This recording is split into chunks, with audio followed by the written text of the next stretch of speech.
Hello everyone, this is Nicholas Roddick, Head of Production of Next IT Security Events.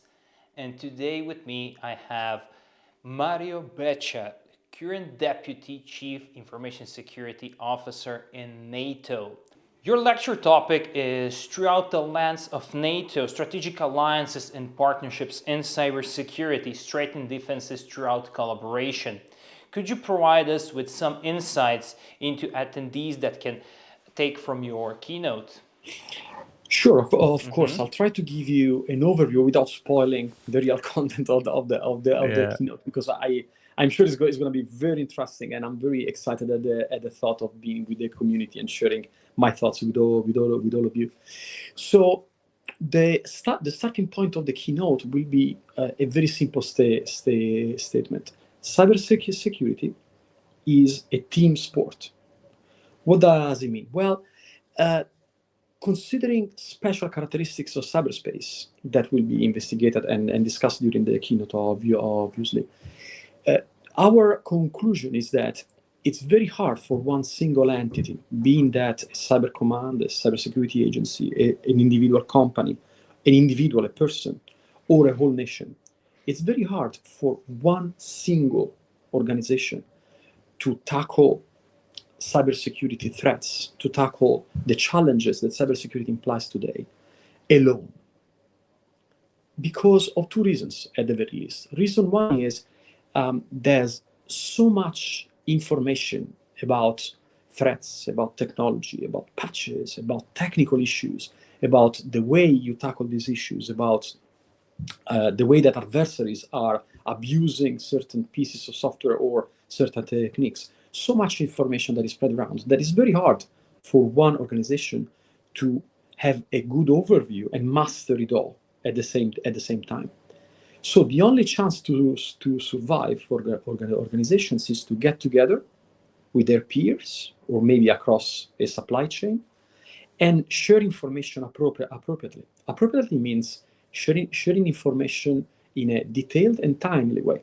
Information shared on cybersecurity that is not timely becomes useless. We all know that once a certain piece of malware is analyzed, published on the internet, and a patch for it is published, the piece of malware becomes irrelevant. But if you don't install that patch, well, you're still at risk. So you need to know about it. You need to know how to do it. You need to know what are the consequences of installing it or not installing it, and make your own assessments. But then you need to know about it. And again, this is one of the big difficulties.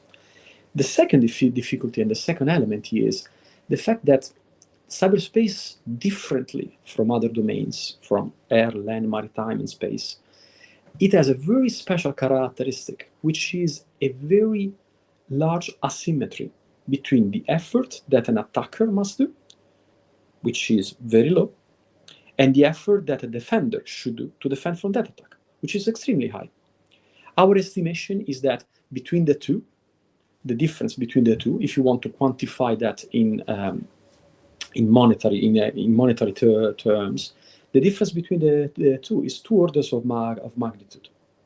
What that means is that if an attacker spends $1,000 to set up his attack, well, you need to spend at least 100,000 to work it out, if not 1 million, or even more.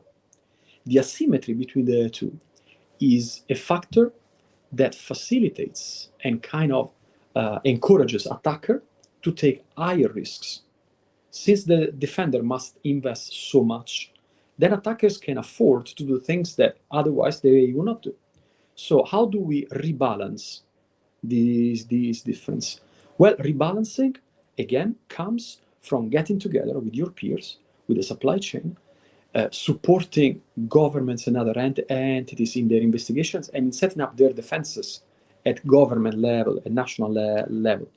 But also getting together, again, with your peers, also on a daily basis. So exchanging information, possibly creating common plans to respond to large incidents, sharing risk assessments, sharing forecasts for the future, or simply sharing experiences with implementing new security measures. These are all examples of things that are relatively easy to do in terms of investment. They're not so costly, but can make a huge difference with your peers and with other entities, individuals that are tackling your same challenges.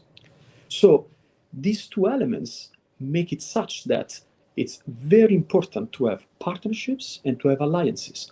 Partnerships between companies, between organizations that are in certain market, or maybe across markets. And alliances between governments, between military entities, civilian entities, and etc. And of course, these two have a completely different mechanism to establish these contacts and these exchanges.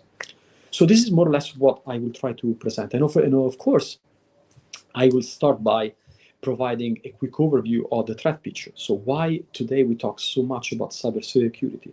Why there have been so much attention to the war of aggression of Russia to Ukraine, and what are the cybersecurity considerations that can be done coming out of the experiences that were done with the war, but both from a military perspective, but also and especially from an industry perspective. We see this as a very good ground to shape how industries, how individuals, how organizations should look at the future of cybersecurity. And I want to try to provide a hint and a series of recommendations based on these experiences. Obviously, being the venue that we will be discussing unclassified, this is going to be limited to from a number of angles, but still I think it's going to be very interesting to share with you these ideas and see your reaction and how you connect this to your own reality and your own posture in cybersecurity. That's more or less the gist of what I'm gonna do in my keynote. Mario, thank you very much. It was such a pleasure. And for the rest of you, see you next.